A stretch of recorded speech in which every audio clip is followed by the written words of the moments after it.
estamos trabajando con estándares internacionales como los Objetivos de Desarrollo Sostenible, los ODS, de esa Agenda 2030 para el Desarrollo, y estamos considerando esa agenda en donde no solamente el gabinete, no solamente los integrantes del cabildo, no solamente el presidente municipal, no solamente el equipo de la administración municipal, esos cerca de 1,800 servidores públicos que formamos el gobierno municipal, estamos comprometidos con estas temáticas, sino que esto lo estamos transmitiendo también a la población, lo estamos transmitiendo a las nuevas generaciones, lo estamos transmitiendo a los jóvenes.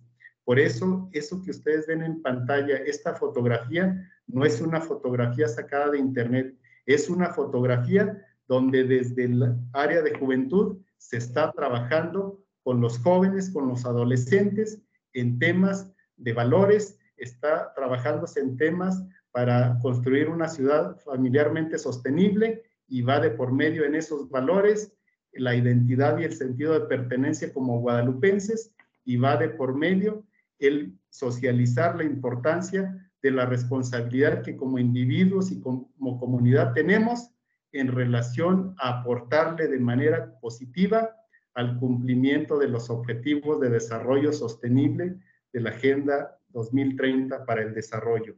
Mis 45 minutos acordados están a punto de concluir. Muchas gracias. Bueno, muchísimas gracias, doctor Federico, por su participación. Es un tema muy apasionante. Nosotros trabajamos de igual manera, como usted lo mencionaba, tenemos unos índices de control en la gestión del gobierno y lo medimos también por semáforos y hacemos mejoras continuas. Y bueno, los modelos que usted ha logrado implementar allá en su país, en su ciudad, ojalá se puedan repercutir, porque pues en buena hora dan buenos resultados. Muchísimas gracias por su participación. Muchas gracias. Quedo atento por si hay alguna pregunta o comentario, o me ajusto a la dinámica que se tiene para tal propósito. Muchas gracias. Bueno, muchas gracias. Bueno, doctor, no tenemos preguntas por aquí ni por el chat. Le agradecemos muchísimo, de verdad, toda su experiencia y la participación que nos ha brindado en este momento. Gracias. Vale. Doctor Rafael, buenas noches, ¿cómo está? Le voy a pedir, por favor, que me regale un espacio pequeñito. Tenemos un poquito corrida la agenda. Ya le doy la entrada a usted, por favor. Gracias, doctor, muy amable. Gracias. Bueno, voy a continuar con la participación en el orden que teníamos en la agenda.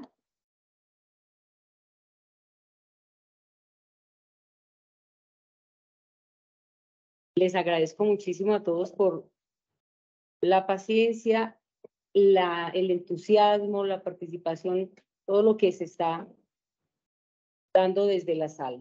Les presento a las estudiantes y contadoras María Camila Olmedo Toribio y Angie Carolina Rodríguez Ocampo, con la ponencia Impacto del proyecto ley que busca regular la revisoría fiscal. Entonces voy a compartir la presentación. Permítanme un segundo, por favor.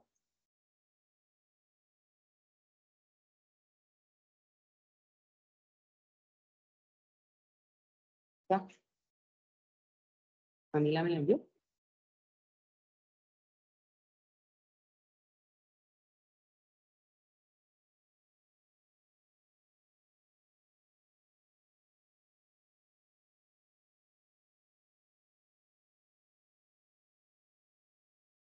Les recuerdo, por favor, diligenciar la asistencia que se ha compartido por el chat de la plataforma Teams, para que por favor todos se registren allí.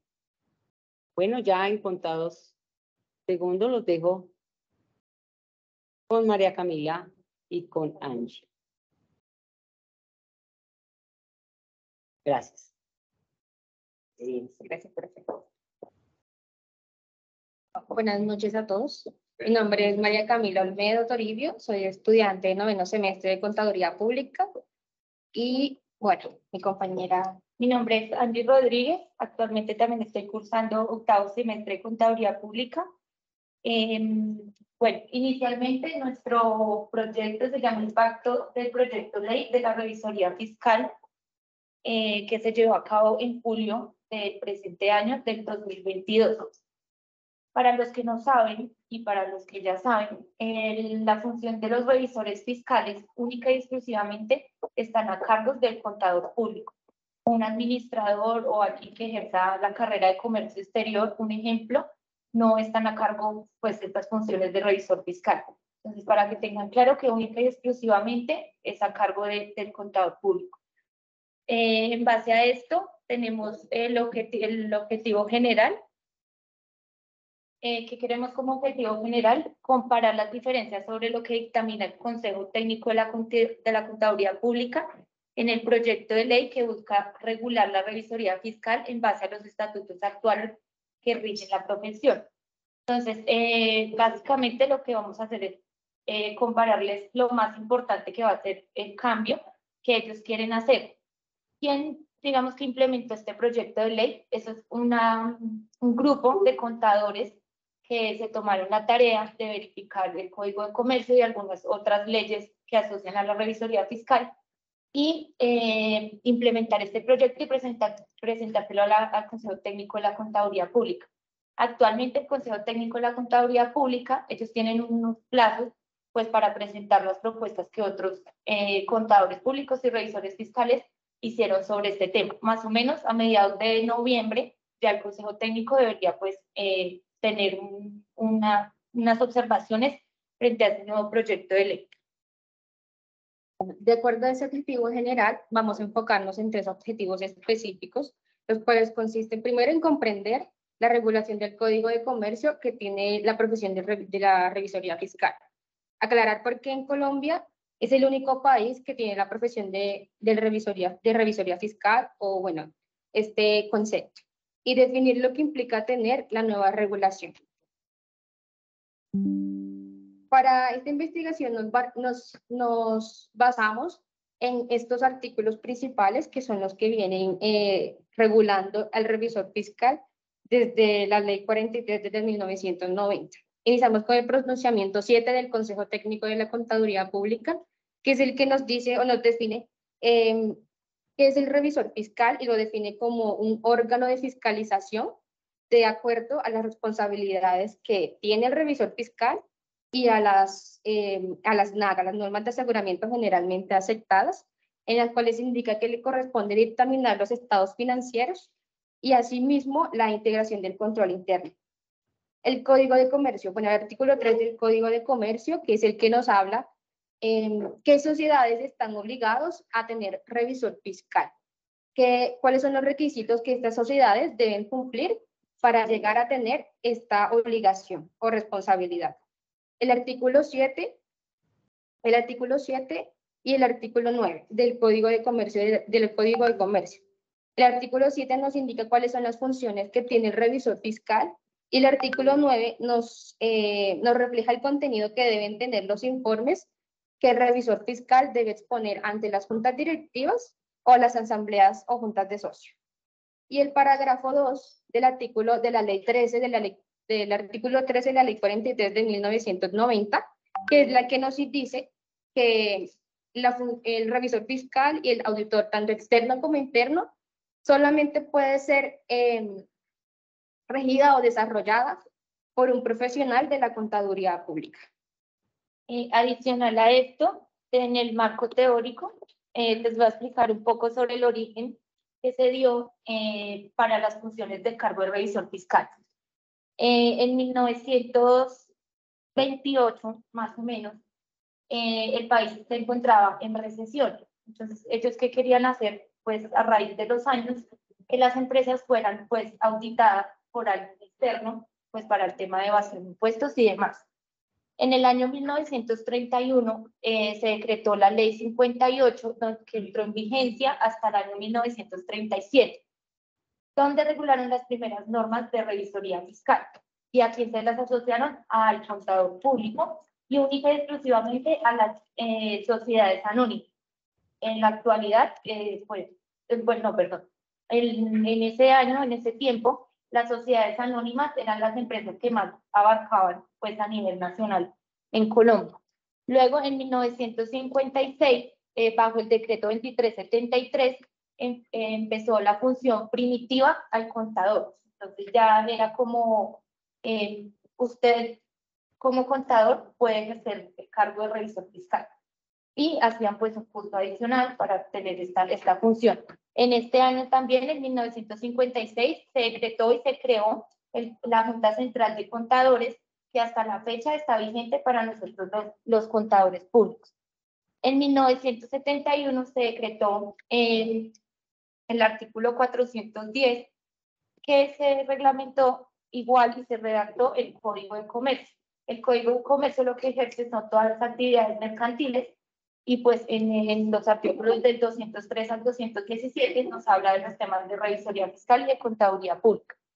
Y lo que nos hablaba la compañera de la ley 43 de 1990, que actualmente también está pues regida para el tema de la revisoría fiscal. Es lo que queremos nosotros abarcar con todo este tema, es que actualmente la revisoría fiscal pues no tiene ninguna ley o norma que la establezca y que diga, ustedes tienen que cumplir esto así, así, así, porque no lo hay. Lo único que hay es el Código de Comercio de los artículos 207 del 203 al 217. Entonces, hicimos el enfoque cualitativo y pues en lo que nos enfocamos fue en el artículo del proyecto de ley, también un conversatorio que hicieron en la Universidad Autónoma de Colombia en Pereira, también pues tuvieron mucho que ver en esto.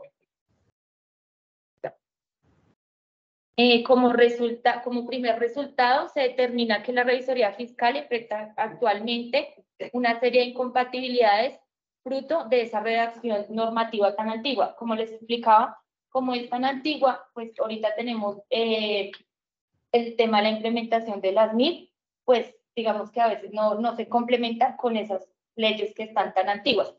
No sé si de pronto ustedes sepan de un caso en particular de Odebrecht que involucraba a 5 empresas colombianas, donde una de ellas involucraba a Corfi Colombiana. Corfi Colombiana tenía un revisor fiscal que ellos le llamaban interventor, el señor Jorge Pisano, que se suicidó, abro comillas, porque pues según los abogados del señor Pizarro, él no se suicidó, sino fue un asesinato. Entonces, él se suicidó con cianuro el 8 de octubre del 2018, a raíz de que él encontró contratos que tenía Odebrecht, Corfi Colombiana, con la empresa brasileña Odebrecht. Entonces, pues se entiende que no tenía, digamos, ninguna, ¿cómo se dice? Ningún respaldo, ni tanto del gobierno, ni como de los demás, pues, de revisoría fiscal y de contaduría, porque él era contador público interventor. Entonces, ese es el primer resultado que tenemos. Bueno, es importante entender que el nuevo proyecto de ley lo que busca es que tanto el revisor fiscal como las normas legales estén en una balanza. Lo que decía mi compañera, que el contador, como ejerciendo su rol de revisor fiscal y de auditor, tenga un respaldo legal, ya que las funciones que implica ser revisor fiscal es manejar demasiada información. Como sabemos, nosotros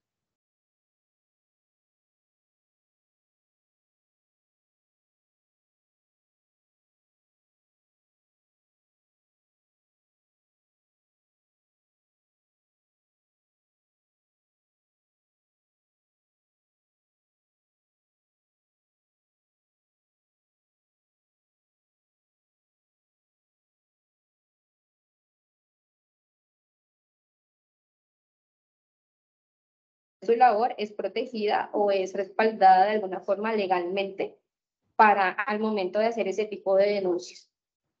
La figura del revisor fiscal con el tiempo ha estado orientada y vigilada por unas leyes o normativas muy antiguas como las que les mencionaron al principio. Y esta viene siendo una de las problemáticas que presenta la revisoría fiscal, porque de tantos artículos y tantas normativas que rigen al revisor, no se tiene concretamente definido cuál es la función del revisor, que es el revisor fiscal realmente. Para muchas empresas, y actualmente incluso todavía, el revisor fiscal se convirtió para algunas empresas, una obligación sin ¿cómo sería? Sin un valor agregado incluso para algunas.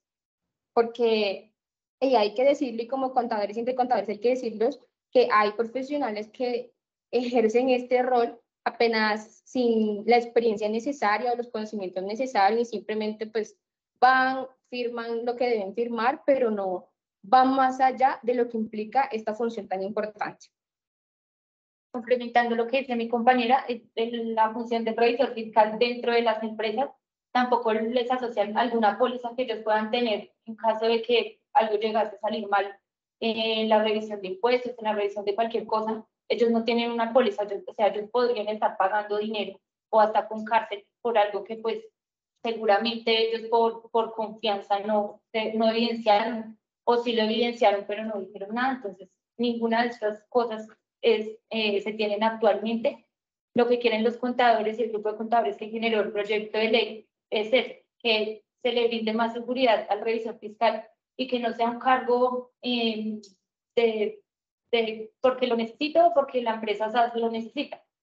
También el tema de la remuneración, nos hablaban algo de que, sí, digamos, ellos iban y firmaban un contrato, pero si algo pasaba adicional, pues no tenían, digamos, que la plena facultad para decir, mire, esto se aumentó por esto y esto y esto, sino solamente es lo que está estipulado en el contrato. Entonces, como no hay ninguna norma que lo rija específicamente, pues están como volando el tema de los revisores fiscales. Bueno, y no solamente se trata o implica una protección para el revisor fiscal y más beneficios para estos profesionales, sino también que va a ser mucho más rígida también el marco legal sobre los revisores, ¿sí? El peso legal que van a tener va a ser realmente rígido, va a tener castigos con cárcel realmente por los actos ilícitos que puedan cubrir en medio de sus labores. ¿Cierto? Entonces lo que se busca es que esta profesión pues evolucione realmente, que sea, como se puede decir o llamarse como un ganar-ganar, que el revisor cumpla sus funciones y esté protegido.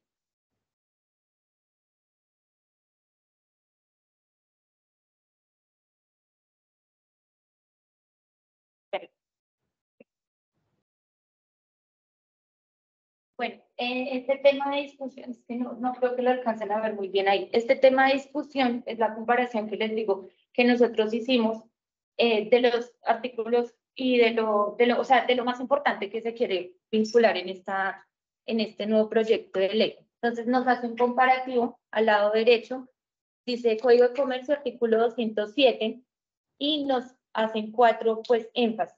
El primero es cerciorarse de que las operaciones se prescriban según lo que establece la Junta Directiva. ¿Qué se quiere con el nuevo proyecto de ley? Verificar que las operaciones se ajusten a las prescripciones legales de los máximos órganos de dirección.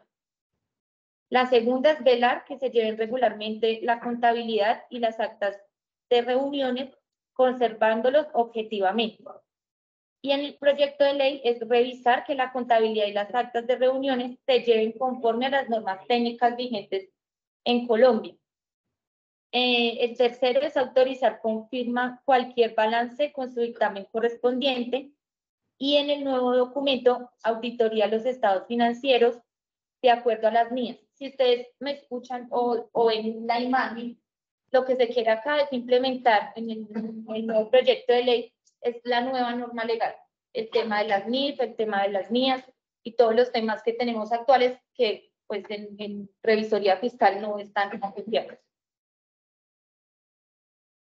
Conclusiones. En conclusiones, tras las implicaciones positivas, se fortalecerán las estructuras en el marco legal de la revisoría fiscal. Entonces nosotros vemos que aquí... lo que vemos acá es que pues va a ser algo positivo para los contadores públicos como nosotros, que estamos prontos a graduarnos, y es que vamos a tener, si lo aprueban, una ley o algo que nos acobie, que realmente pues podamos utilizar en un futuro. Según la conclusión, cuando les leí los objetivos generales, mencionamos el por qué íbamos a identificar por qué Colombia era el único país que tenía un modelo de revisoría fiscal, lo cual es totalmente falso. Realmente el nombre en Colombia sí es revisor fiscal, pero en otros países, bueno, hablando de países hispanos, también existe el modelo, pero tiene un nombre totalmente diferente. Se conoce como comisario de las cuentas, o en países como Argentina, en Perú se conoce como Consejo de Inspectores de Cuentas, y en Chile se conoce como inspectores de cuentas. En países como Perú, el consejo excluye totalmente al rol del contador. El contador no mete las manos o no emite opiniones sobre esta labor en ese país. En países como, el país como Chile, el inspector de cuentas, de hecho, allá puede ser el mismo contador, puede ser el mismo revisor, el mismo auditor, y también puede ser el mismo accionista o representante legal de la compañía, lo cual aquí en Colombia es totalmente imposible que se realice porque va contra el código de ética que nosotros manejamos, ya que sería algo, ¿no me olvidó el nombre? No me olvidó la palabra, pero... Bueno, el caso es que no sé, eso aquí en Colombia no se puede hacer. Otra de las conclusiones, creo que me tocaron las conclusiones positivas. La otra positiva es las estructuras de los órganos de control. Entonces, a raíz de este nuevo proyecto, se van a imponer nuevas normas que realmente sobrecaigan en el revisor fiscal en caso de hacer fraude, en caso de no dar fe pública conscientemente, ¿sí? Porque como ustedes saben, el contador público y el revisor fiscal ante el Estado es una fe pública, porque la DIAN no va a venir a revisarle a usted todo el tema contable todo el tiempo, ¿sí? Entonces, a raíz de eso, pues se genera la figura del revisor fiscal. Y por último, bueno, conocer el documento de proyecto de ley que busca regular la revisoría fiscal es de vital importancia. Actualmente que a la fecha el Consejo Técnico de Contaduría Pública está en proceso de aprobación, o sea, solamente está el proyecto presentado, pero pues no se ha aprobado, y se ha contado con distintas opiniones para la mejora de esta presentación de proyectos, porque de hecho una de las quejas que se ha tenido del proyecto de ley es que no hay una buena argumentación de motivos porque se está implementando este proyecto, pero pues sí se dice que es de vital importancia porque realmente este proyecto definiría de una vez por todas qué es el revisor fiscal y cuáles son los roles que este realmente debe tener, y no ir dejando atrás todas estas normas antiguas que lo que hacen es volver un poco obsoleta y contradictorio el rol del revisor fiscal. Muchas gracias.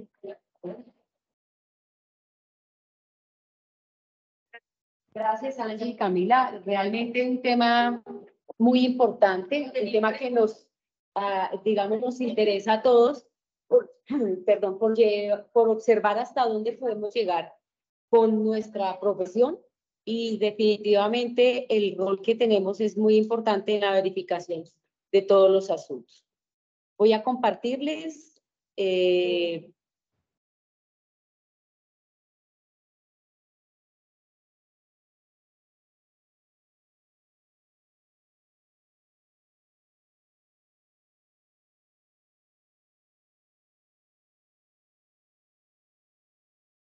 les voy a presentar a la estudiante contador Ligia Marcela Hernández con un tema también importante: análisis de afectaciones económicas del impuesto a la ganancia ocasional en la persona natural en Colombia. Es un tema que todos de una u otra manera en algún momento necesitamos abarcar, o necesitamos solucionar, o necesitamos asesorar a algunas de las empresas o personas con las que compartimos. Permítanme, por favor, ya les comparto la información.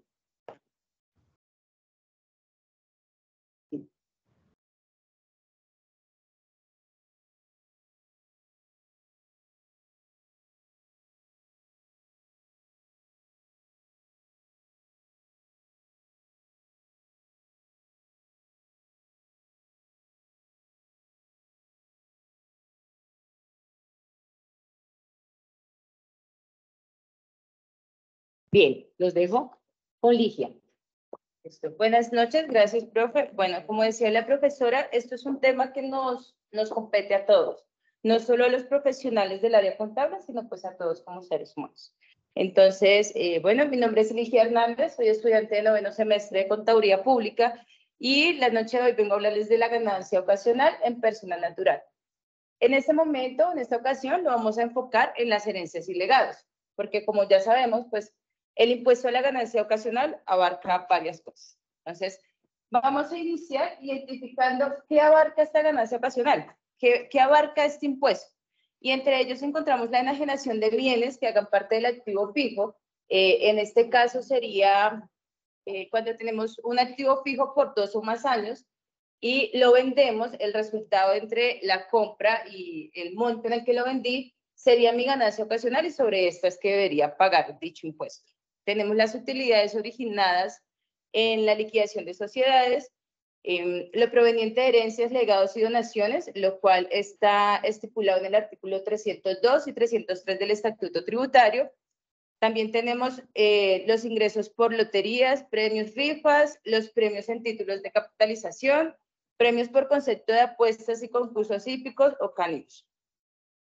Entonces, como ya les decía hace un momento, los artículos que competen este impuesto de ganancia ocasional en cuanto a herencias y legados es el artículo 302 y el 303 del Estatuto Tributario, en el cual en el 302 pues encontramos que se encuentra estipulado lo que decimos y en el 303 me indica cuál sería esa base que yo debo tomar para calcular dicho impuesto, que en este caso pues sería el monto total que tuvo al 31 de diciembre del año anterior. Bueno, es importante identificar que las herencias o los ingresos por herencias no van a afectar mi monto de ingresos en mi declaración de renta. Antes de esto, les aclaro que, bueno, la ganancia ocasional es un impuesto complementario de la renta o la declaración de renta y por ende, este se presenta en el formulario 110 o 210, según establezca pues persona natural o jurídica. Entonces, como les decía, estas herencias no van a ingresar directamente en mis ingresos en el momento que yo haga mi declaración de renta, sino que va a aumentar mi patrimonio. ¿En qué me lleva esto a consecuencia? Pues si esta herencia que yo recibo suma mi patrimonio y debido a esto el tope me lleva a declarar renta, pues estoy obligado tanto a declararlo en mi patrimonio como a estipularlo en la casilla de ganancia ocasional según corresponde. ¿Cómo surge esta investigación? Bueno, el planteamiento de este problema es porque en ocasiones recibimos herencias, creo que es una de las actividades más comunes en Colombia y no sabemos qué hacer. Sencillamente no sabemos si por recibir 20 millones de herencias ya debo declarar, debo llamar a la DIAN, debo contratar un contador o realmente qué debo hacer. Entonces, esto surge de un caso real. Como estudiante del área contable, asesoré a una persona que recibió una herencia mínima y debido a esto me di cuenta que es algo que surge o son dudas que surgen en todos, tanto en el área profesional como persona natural. Entonces, nace de poder o querer explicarles, mostrarles realmente cómo funciona la liquidación y presentación de esta ganancia ocasional en caso pues que nos competa en algún momento. Para esto se anclan unos objetivos, un objetivo general que sería identificar la manera más práctica de cuándo debemos declarar este impuesto. O sea, realmente recibo mi herencia, pero ¿cuándo lo debo declarar? Y debido a esto desplegamos objetivos específicos, que sería definir las clasificaciones de este impuesto de ganancia ocasional, indagar sobre el cálculo de las mismas y asimismo identificar las regulaciones del impuesto a la ganancia ocasional.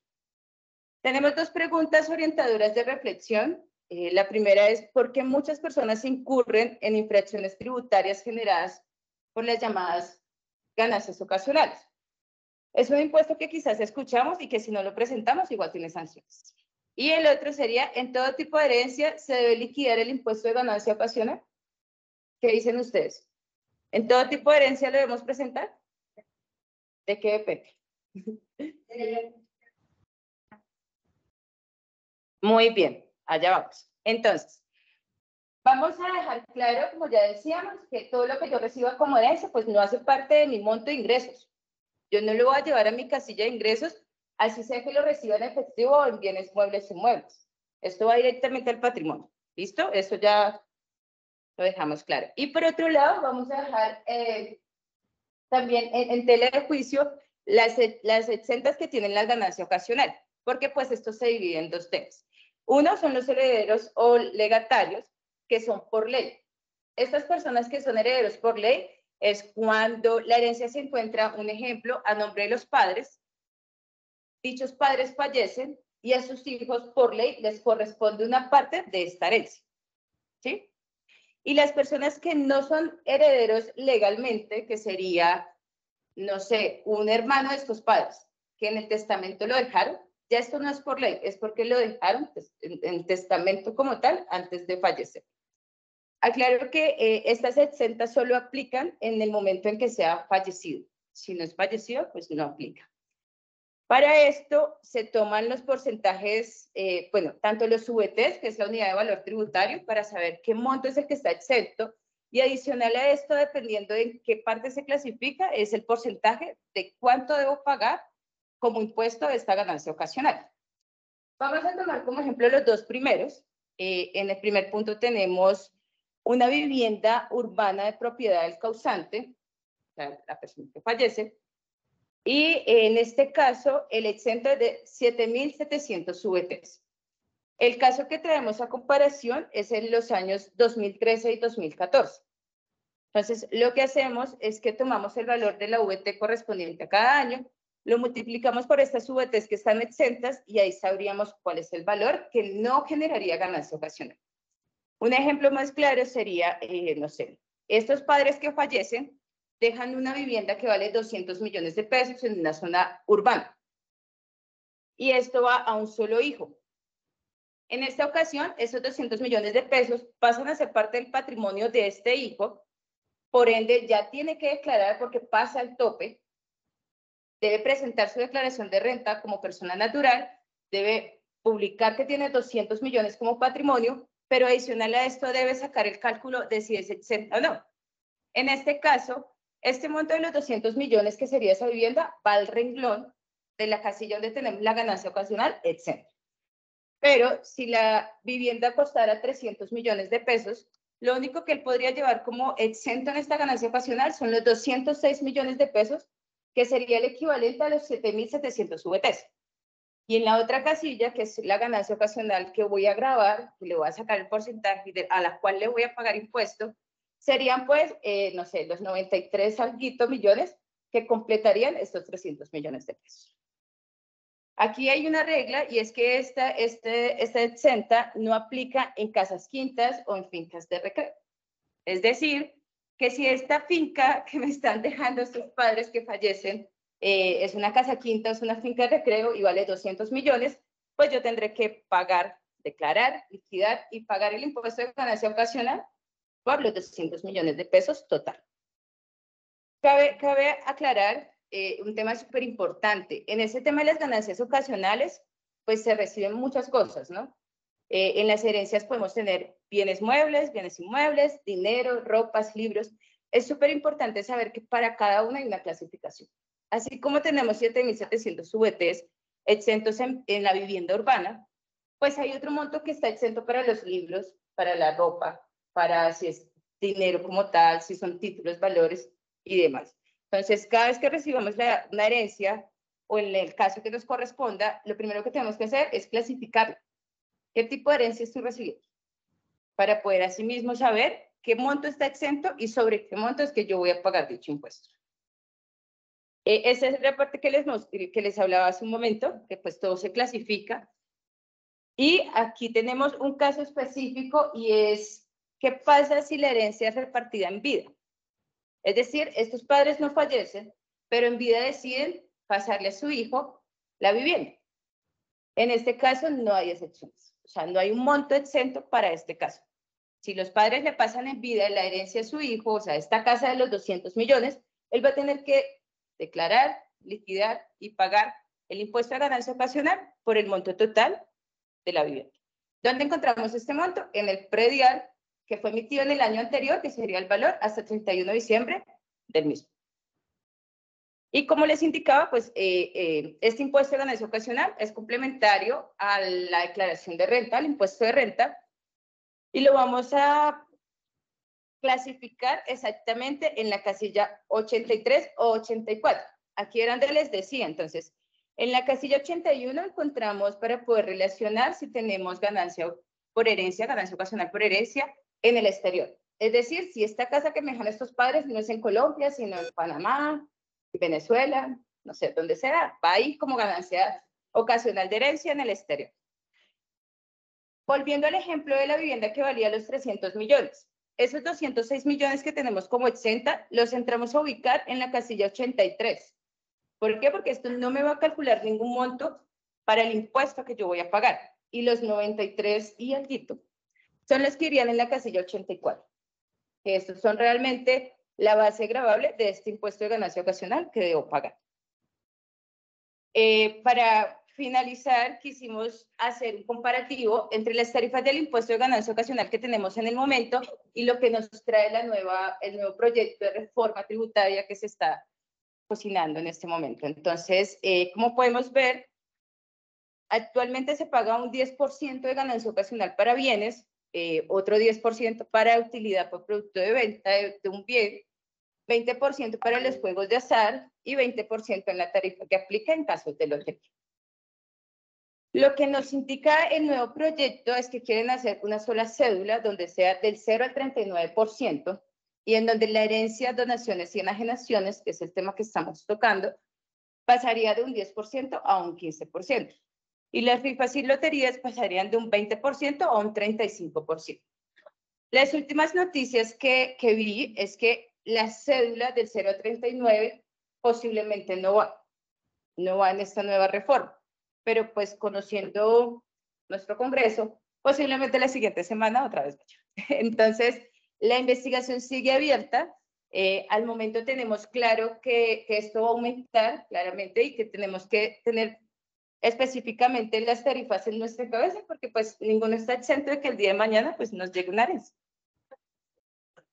¿Eso es todo, chicos? ¿Alguna duda, preguntas? Se entiende que una vez conseguido que ya no se convertirá en una ganancia ocasional, sino en este caso ya hace parte del patrimonio, ¿cierto? La ganancia ocasional es eso, recibir este bien como herencia. Pero ya empieza a aclarar. Claro, en el momento que yo recibo este bien como ganancia ocasional, pasa a ser parte de mi patrimonio y de ahí en adelante en los siguientes años hasta que yo lo venda, este va a seguir siendo mi patrimonio y se va a ir aumentando según corresponda. ¿Ok? ¿Alguna otra pregunta? Bueno, chicos, gracias. Buenas noches. Bien, pues es un tema muy interesante y como Ligia dice, no estamos exentos de recibir alguna herencia. Bueno, quiero darle la bienvenida. ¿Estamos viendo la pantalla? Sí. Quiero darle la bienvenida al doctor Rafael Cepeda y darle las gracias por acompañarnos en este momento. Es muy importante el tema que nos trae a colación y todas las personas que estamos aquí en el escenario y todos los que están allá detrás de cámaras van a trabajar y van a entender lo importante que es ese tema de la ética en la profesión y todo lo que nos trae el doctor Rafael Cepeda. Es filósofo egresado de la Universidad Libre, tiene un magíster en filosofía latinoamericana, trabajó en la Universidad Santo Tomás, tiene un magíster en filosofía del derecho y teoría jurídica, es candidato a doctor de la Universidad Santo Tomás, ha trabajado como ponente de 33 artículos de investigación, publicados 6 de ellos internacionales, 3 de ellos en revistas indexadas. Es docente universitario de la Escuela Tecnológica Instituto Técnico Central, entidad pública de educación superior, de la Facultad de Mecatrónica. Tiene 18 años de experiencia docente y los dejo para que él participe. Doctor, todos reconocemos el nombre largo de la institución, pero quiero que usted por favor presente su institución. Bienvenido. Bien, buenas noches a todos ustedes. ¿Me escuchan bien? Sí, señor, perfecto. Bueno, buenas noches a todos. Bueno, de parte de, les traigo unas excelentes noticias a todos ustedes allá. Hemos seguido el Congreso a través de nuestra institución, las diferentes autoridades que hacen parte de nuestra institución también, decano, vicerrectoría académica, vicerrectoría de investigaciones, rectoría y así sucesivamente nos han venido acompañando. De hecho, en estos momentos estamos con el grupo de Facultad de Ingeniería de Sistemas, como se pueden percatar, ¿sí? Que nos han, Hola, los muchas hemos venido gracias. acompañando.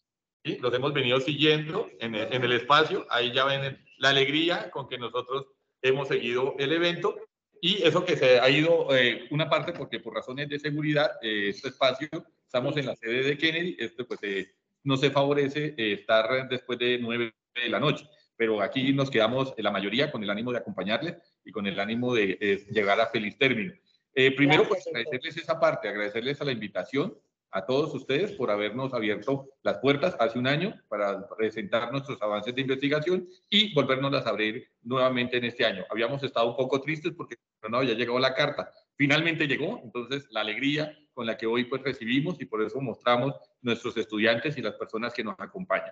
Yo soy Rafael Cepeda, soy docente de la Escuela Tecnológica, Instituto Técnico Central, es una institución pública de educación superior, adscrito en mi persona a la Facultad de Mecatrónica y quien las acompaña, que seguramente ya la ven en pantalla, la profe Jacqueline Prieto, que es de la misma institución, pero de la Facultad de Sistemas. Hemos traído una disertación, entendemos que por la hora ya los cogemos cansados, ya de alguna manera están agotados, entonces queremos es más invitarles a una reflexión frente a los elementos de la formación humana, más a la formación profesional, más la formación tecnológica.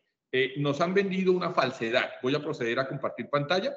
Bueno, mi profe Jacqueline, le cedo el uso de la palabra para que su merced pues también se presente, mientras yo voy compartiendo pantalla.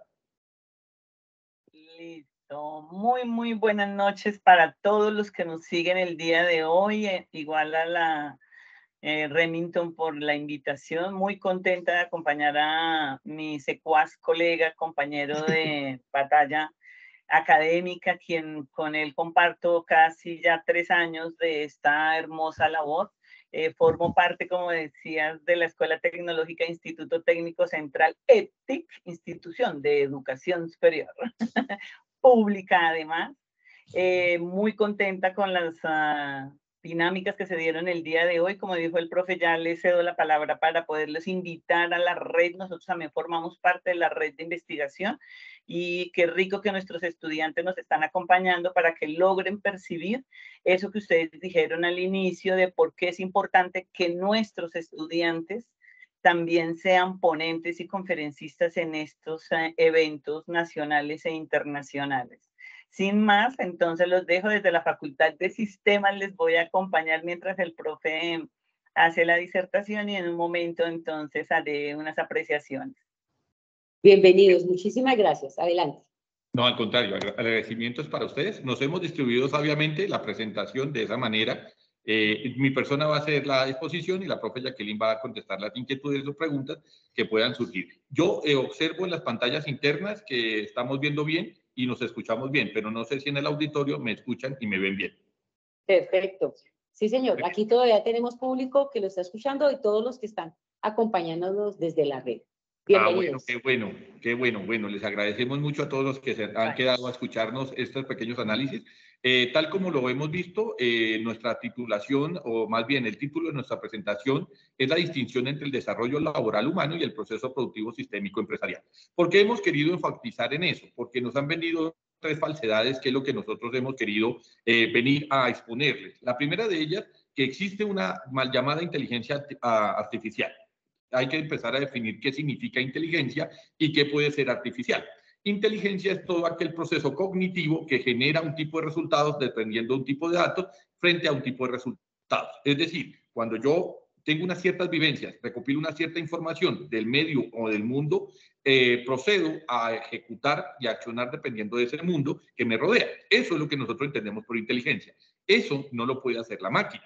La máquina lo que hace es un procesador a través de una serie de variables y componentes que, por muy variado que nosotros conozcamos, no tiene la capacidad para tomar decisiones que no han sido previamente concebidas. Es decir, el ser humano tiene la posibilidad de crear cosas que todavía todavía no existen, como por ejemplo un computador, por ejemplo un celular, por ejemplo cosas que no existían hace 200 o 300 años. Por ejemplo, tuvimos la capacidad para canalizar la electricidad, tenemos la capacidad para interpretar cómo funciona el mundo animal y ponerlo en distribución al mundo, digamos, a la vida social, a la vida humana. Eso no significa que eso lo pueda hacer la máquina. La máquina lo que hace es un proceso repetitivo de expresión algorítmica, donde por mucha variable que se le introduzca, finalmente siempre es una variable compleja. Es decir, es una variable que se repite, es una variable que es un proceso que se vuelve cíclico, mientras que la creatividad y la inteligencia no es un proceso cíclico, es un proceso disformante, lo estoy diciendo correctamente, es un proceso disformante porque siempre varía el concepto primario.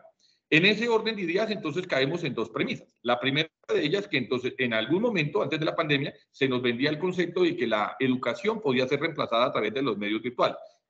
No por favorecer la pandemia, pero la pandemia nos mostró que se necesita el factor humano, se necesita el profesor, se necesita la academia, se necesita el instructor, se necesita el que tenga el saber. No es suficiente con que la red tenga la base de datos para que la persona pueda acceder a ella. Se necesita el guía que oriente esas bases de datos para que se pueda entrar en esa percepción. La otra percepción, que es la antisistémica, que nos hace recordar los movimientos del siglo XVI y XVII, donde entonces atacaba la tecnología como elemento que era necesario reducir porque estaba desplazando al ser humano en su potencialidad económica, en su potencialidad productiva.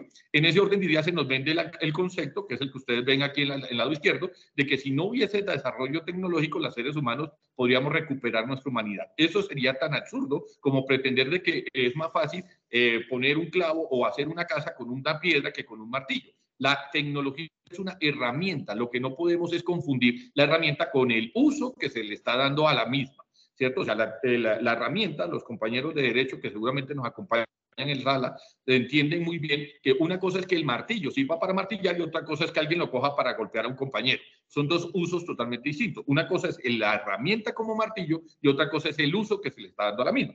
En ese orden de ideas siempre vamos a encontrar dentro de estos factores no solo diferenciales, sino además de esos resaltadores de los elementos positivos, negativos y positivos del mismo. Y eso es lo que nosotros queremos entrar a analizar en la presente disertación.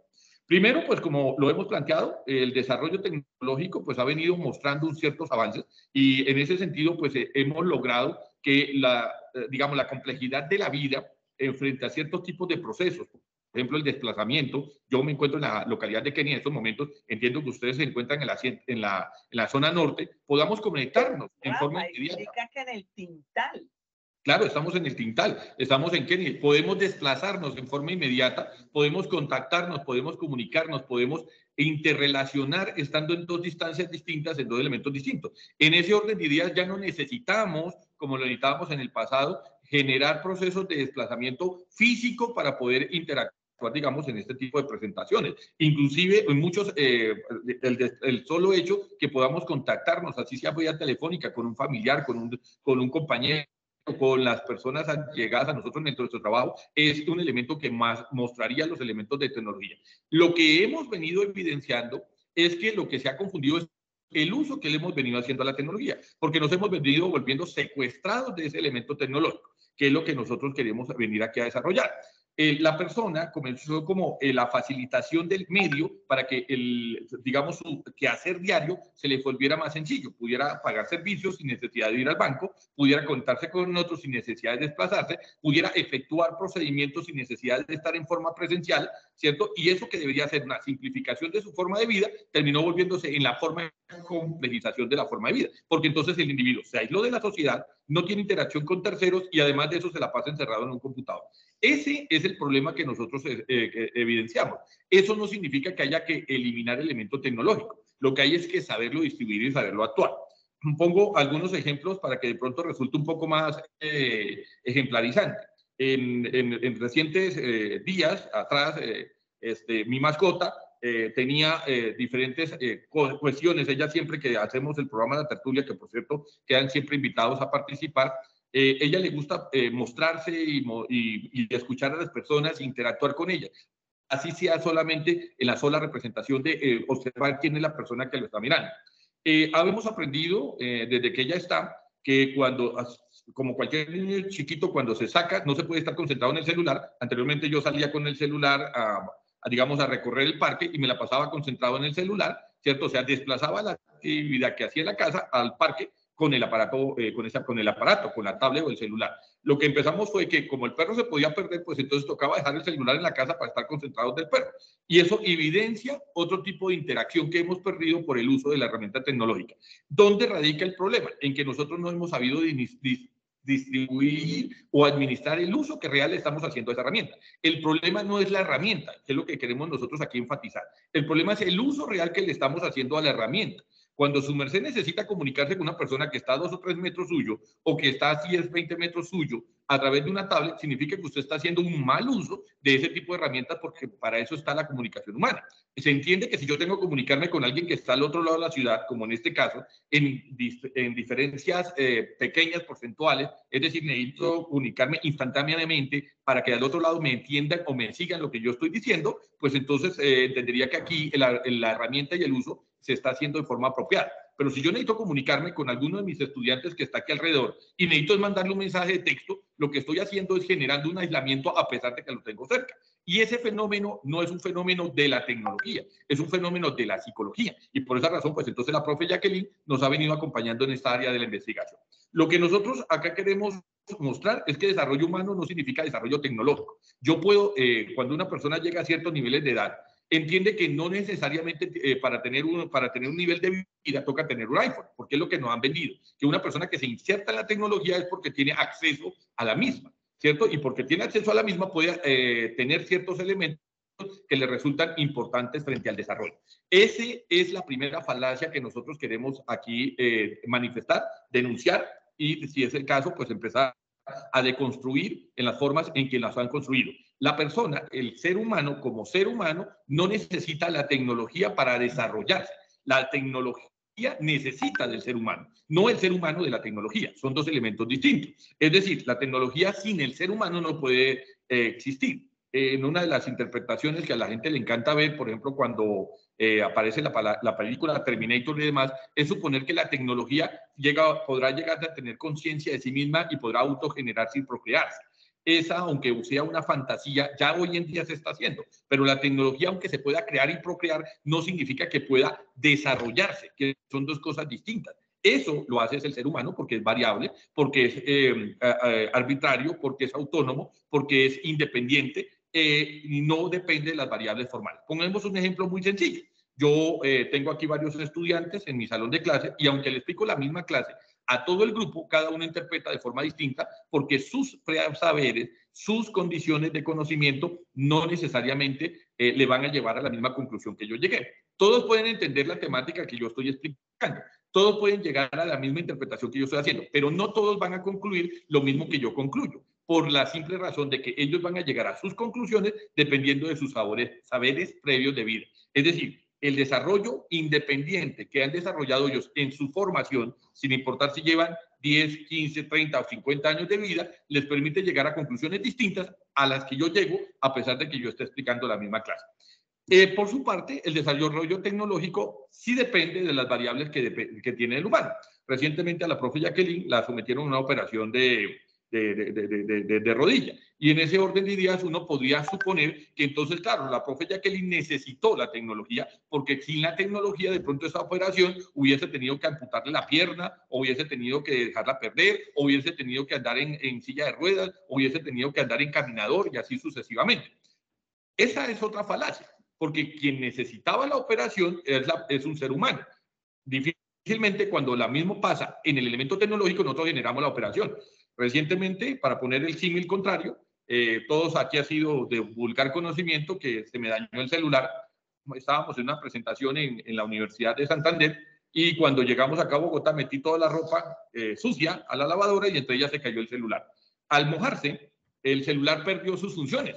Entonces, cuando quise recuperarlo, me dijeron sale más barato comprarlo nuevo.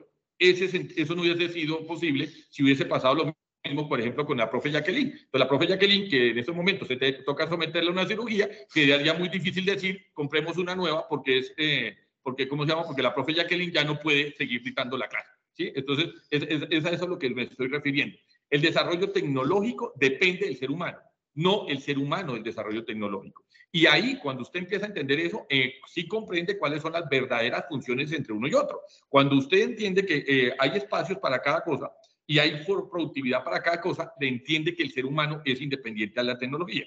Por tanto, cuando usted reduce eso a la empresa, ya ha entendido el factor sociológico, ahora mirado el factor empresarial, cuando usted reduce eso al fenómeno empresarial, no nos digamos mentiras, el 80 o 90% de las personas cuando llama a una compañía no quiere hablar con un Xbox, quiere hablar con una persona de carne y hueso para explicarle cuál es el problema que está teniendo. Sencillo. O sea, usted le puede poner en toda la operadora, le puede poner todas las condiciones, le puede decir que si le pasa tal cosa, hunde tal botón, que si tal cosa, tal otra, y la persona no le va a entender porque no es experto en tecnología, termina buscando un ser humano de carne y hueso que le explique qué es lo que está haciendo mal para poder entrar a solucionar el problema que le está teniendo. Si yo tengo un problema personal, si tengo un problema familiar, si tengo un problema sentimental, si tengo un problema, no voy a buscar un Xbox, voy a buscar otro ser humano. Por tanto, la primera falsedad que tiene la industria es suponer que el reemplazo del ser humano va a generar mayor nivel de productividad. Lo que termina haciendo es que la gente no consuma el producto porque no lo conoce y si lo conoce no les interesa. Prueba de ello es que hace 40 años atrás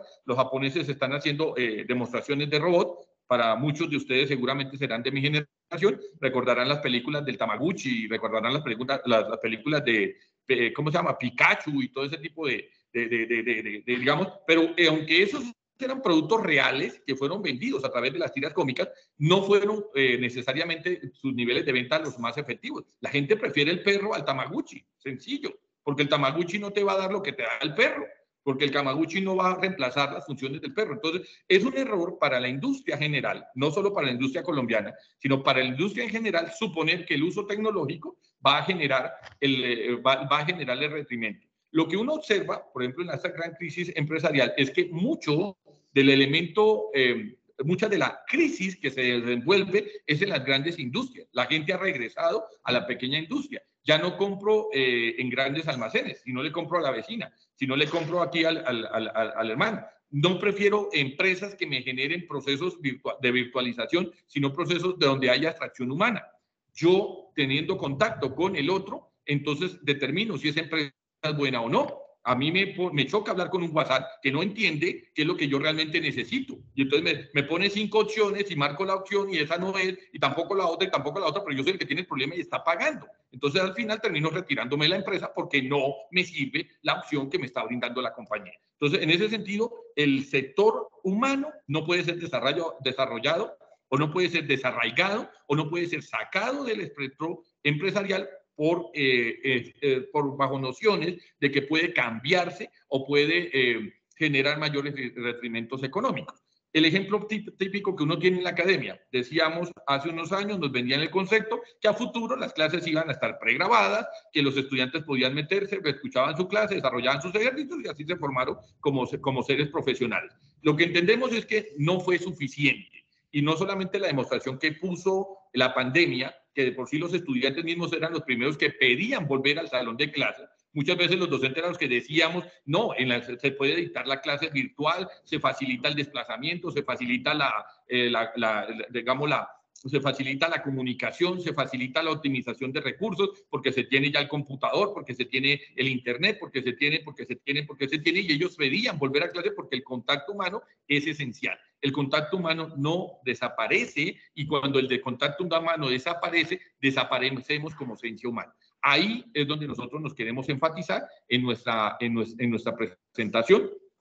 Este es el punto neurálgico que nosotros queremos desarrollar y queremos entonces mostrarle, ¿cierto? Queremos mostrarle que cuando su merced apuesta al factor tecnológico por encima del factor humano, está haciendo una apuesta pérdida. No estoy diciendo con esto, porque no queremos caer en los antagonismos que habíamos expuesto anteriormente, de la estructura sociológica, cognitiva, que buscaba la satanización del medio, ¿cierto? Entonces hay que condenar la academia, hay que condenar la tecnología, hay que condenar la investigación científica, sino todo lo contrario. El verdadero uso y la verdadera aplicabilidad que tiene esa expresión es lo que realmente se necesita potenciar. En el caso de la medicina, creo que no necesitaría mayor explicación, ¿cierto? En el caso de las redes, en el caso de la comunicación, en el caso de lo que necesitamos es formación de la persona, que la persona sepa curiosísimo cuando la gente decía, me tocó desinstalar tal programa del computador o del celular porque no me dejaba trabajar. Pero su merced es persona adulta, consciente, puede tomar decisiones, ¿cierto? Me decía la profe Jacqueline que la selección Colombia femenina había llegado o llegó a las semifinales en estos días, cosa que felicitamos y nos alegra mucho. No soy muy seguidor porque uno entiende que estamos trabajando. Entonces, si alguien me pregunta, yo muchas veces me doy cuenta que juega la selección porque veo a los muchachos con la camiseta de la selección Colombia. ¿Porque me hace un desinteresado el fútbol? No, porque la prioridad mía es lo que me hace profesional, que no es lo mismo, ¿cierto?, que la prioridad del individuo. Entonces, la prioridad de pronto para el individuo puede ser participar, tener temas de conversación como esos de la selección Colombia, del partido de básquetbol, del tráfico, de las protestas, bueno, en fin, de cualquier cantidad de cosas, mientras que el fin último, ¿cierto?, el fin último del individuo profesional debe ser concentrarse en la eficiencia de su trabajo que está resolviendo. En ese orden de ideas, terminamos nuestra disertación, terminamos nuestra expresión manifestando 3 cosas que hemos querido resaltar. Primero, no caer en la expresión ludovica, que recordarán ustedes que era el movimiento inglés que condenaba la tecnología, porque no es cierto. No podemos suponer que si volviéramos a la época cavernaria, viviríamos en una forma mejor que la que vivimos hoy en día. Eso no significa que todo el uso de la tecnología sea el adecuado y correcto. Sin embargo, el problema no radica en el uso de la tecnología, sino en la ejecución de lo que estamos haciendo con la misma. Que yo pueda cancelar servicios desde mi casa es una ventaja. Ahora bien, que haya personas que utilicen el servicio para plagiar y meterse en cuenta, no es problema de la tecnología, es problema de la persona que está malversando el servicio, ¿cierto? O sea, si vuelvo otra vez al ejemplo, si entonces condenáramos que una persona coge un cuchillo para de pronto hacerle daño a otro, o condenáramos que una persona coge un martillo, o condenáramos que alguien cogiera un objeto para golpear a otro, entonces tendríamos que dejar de vender martillos, cuchillos y objetos que pueden dañar a otras personas, y tendríamos que regresar a la época cuaternaria o a la época de piedra, donde entonces nos defendíamos con varitas de palo y bambú, y no creo que sea la expresión real que nosotros debemos hacer. La expresión sí real es adaptarnos a la tecnología, significa saber hacer uso de ella. Saber en qué momento la tecnología es eficiente, en mi trabajo es eficiente, en mis funciones es eficiente, en estas funciones yo la puedo aplicar y en estas otras funciones no son necesarias que les aplique. Que no necesariamente es netamente familiar, porque se puede caer en la concepción que entonces dejemos, como hacían los abuelos o los padres de uno, apaguemos el televisor porque llegó la hora de la comida y entonces es el momento para estar en familia y demás. Y es una expresión muy bonita y funcionaba en las épocas antiguas. Entendemos que muchos nos formamos con esa condición y no creímos o no creemos que sea una forma de conducta, pero lo que sí es forma de conducta es que para hablar con mi pareja no necesito necesariamente estar usando el WhatsApp. Mi pareja, pues si mi pareja está enfrente, yo desconecto el WhatsApp, apago el celular y me concentro con mi pareja porque ese momento es mi atención de mi pareja. En ese momento estamos en una actividad familiar. En ese momento estamos en una actividad personal, ¿sí? Entonces el jefe, el trabajo, las otras cuestiones distractoras no son necesariamente relevantes en el momento que yo estoy en mi vida familiar. Entonces lo que se debe hacer es el verdadero uso de la tecnología y no satanizar la tecnología. Por eso no caemos en ninguna de las dos. Y en el caso de la industria, que es el caso que nos han pedido que nos concentremos, es entender qué es lo que nosotros hacemos en la expresión, que por mucho que se desarrolle el elemento tecnológico, el factor humano es esencial. Sin factor humano dentro de la industria de la fábrica, su merced no tiene crecimiento. Le va a tocar siempre comprar tecnología porque la tecnología no se autocrea, ni se automejora, ni se autodesarrolla. Entonces le toca que otra empresa desarrolle tecnología para que se la venda a usted. Toca que otra empresa desarrolle producto para que se lo compre a usted.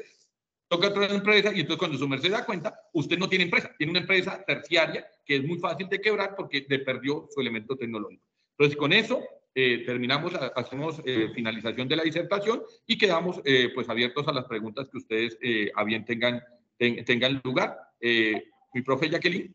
quedas con el... Sí, gracias. De pronto hay algo para aportar. La Escuela Tecnológica Instituto Técnico Central, a partir de las humanidades y de la comunicación oral y escrita, ha intentado formar esos futuros profesionales que puedan dar razón de esta formación humana. Por ejemplo, en el sílabus nosotros tenemos un tema para ya próximos a terminar el tercer corte, donde se nos dice, oiga, son de mis estudiantes de sistemas. Entonces, hay una pregunta que dice si somos esclavos de la tecnología o no. Entonces, ya venimos hace unos buenos años aplicando pedagogías activas con el profe Rafael Cepeda, y nuestras investigaciones nos han conducido a que casi siempre se califica la tecnología como algo malo. Y una de las preguntas que hay en el sílabus es cuando nos dice si somos esclavos de la tecnología, y la mayoría dicen sí. Entonces yo les digo, pues entonces cambien de profesión, porque el problema no es la tecnología, es el humano, como lo acaba de decir el profe Rafael, de cómo podemos formar a esos futuros profesionales que no culpen a algo que ha avanzado a través de la historia. Sí quiero resaltar a los que nos antecedieron a nosotros, tanto estudiantes como a nuestros estudiantes, como a los compañeros conferencistas o ponentes, cuando hicieron énfasis en la importancia de cómo se hace necesario futuros ingenieros en sistemas aprender a programar. Casi todos los temas que nos llevaron hoy, desde la contabilidad, desde México, ahorita cuando nos hablaba Federico también de la corrupción, quienes están en las manos en la vida de los futuros ingenieros, y más de los de sistemas que tienen la capacidad de programar. En ese orden de ideas, queremos resaltar a partir de esta invitación que los seres humanos son indispensables para fortalecer esos lazos sociales. Y también hay un tema que nos une dentro de nuestro programa, que si somos sociales por naturaleza, sí. Por eso se necesita desarrollar competencias humanas, competencias comunicativas que nos permitan comunicarnos verbalmente, pero también que cuando no tengamos la posibilidad de estar presente, como lo dijo el profe Rafael, porque este es un congreso internacional también, entonces poder estar a nivel nacional e internacional sin importar el lugar, y poder tener el privilegio de compartir estos conocimientos. Entonces, felicitar a los estudiantes, tanto de la Remington como de los países que nos siguen, en especial de la Escuela Tecnológica Instituto Técnico Central, la de Facultad de Sistemas, Mecatrónica, Procesos, Electromecánica, Mecánica. Claro que sí. Y quienes se están formando para aportar en la transformación de un mejor país. No, para terminarte, ya que la profe, por ejemplo, la dicha que tienen estos muchachos de estar en el Congreso, eso no sé, eso un netbot no te lo va a reproducir. En la dicha de que los veamos a ustedes allá y ustedes nos vean acá, y en la dicha de que ellos, ahora sí con mi micrófono abierto, sí, ahora sí, ahora sí todos con micrófono abierto. Excelente, buenas noches, muchísimas gracias. No.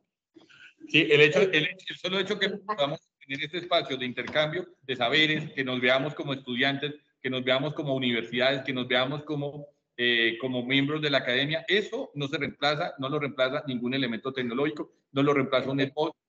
Y si estuviéramos allá con ustedes enfrente, sería mucho más rica la experiencia, porque la presencialidad y el contacto con el otro es fundamental. Sí, y eso no lo reemplaza no lo reemplaza ni el WhatsApp, ni ninguna otra plataforma, mucho menos reemplaza el elemento. Por muy bueno que sea la tecnología, no va a reemplazar nunca el elemento en el que estemos nosotros juntos.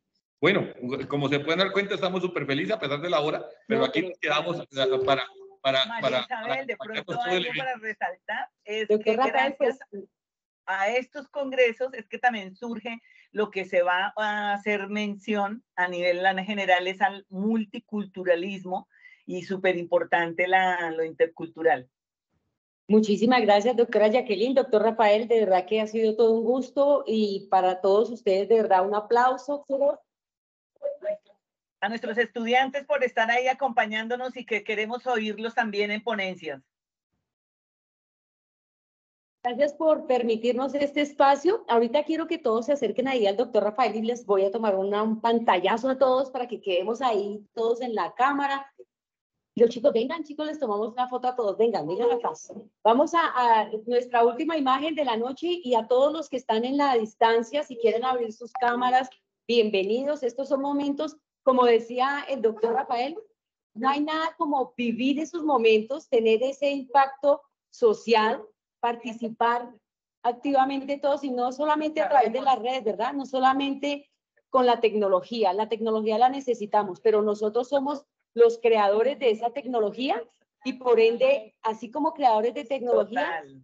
cambiantes y evolucionados, necesitamos estar en contacto con todos los seres humanos. Aquí en compañía de Remington, allá en De compañía viva la tecnología Viva la Tecnología. Muchísimas y los intercambios y demás. ¡Ay, qué chévere! Rico verlos.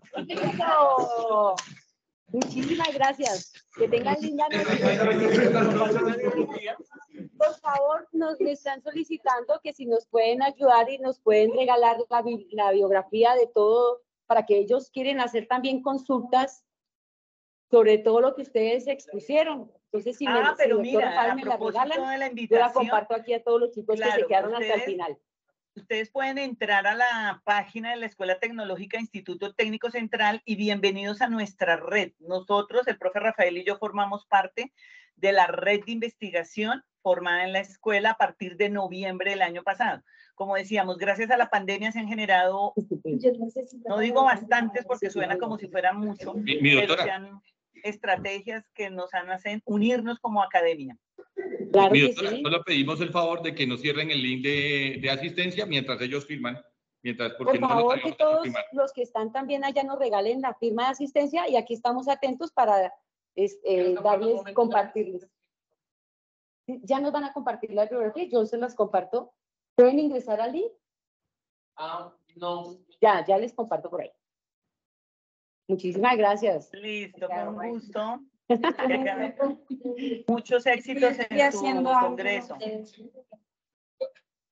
Estos espacios son productivos. Sí, luego les compartimos, nosotros también tenemos el 2 y el 3 de noviembre, nuestro primer congreso de... Abiertos a escucharlos. Si ustedes nos participan, nosotros ahí con gusto, con ustedes también participamos.